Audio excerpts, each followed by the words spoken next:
Good evening. Tonight, a group deeply rooted in Austin fighting to preserve history. Rainey Street, a neighborhood once filled with Mexican-American culture, now known for its bars and restaurants. Activists working to stop a major development from overshadowing their ancestors' story. Our Omar Lewis joining us now live to explain exactly what this is all about. Good evening, Dave. The Mexican American Cultural Center was built about 5 years ago. Now activists say a new high-rise is threatening the last bit of history left on Rainey Street.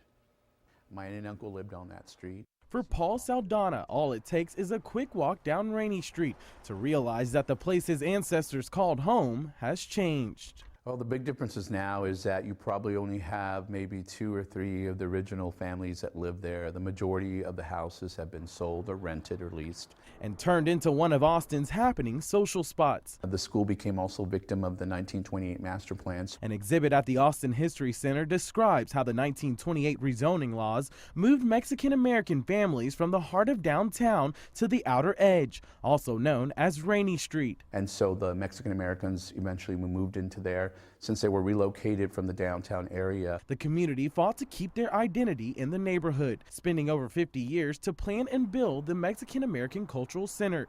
But a growing number of bars and high-rises may put a stop to their plans of expanding to add 2 additional phases to the center. Our challenge is that the developer owns 3 lots right in front of the MAC, and he plans on moving forward with a 40-story structure.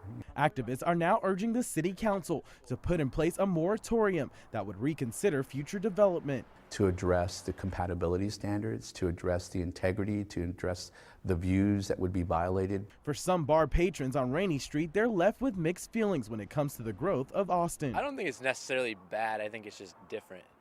And I don't have a particular attachment to the history, but I know that history is a valuable thing. For Saldana, he's still fighting to preserve that history while making sure his family's story isn't forgotten. It's culture there, and that's something that we need to preserve for all of our children.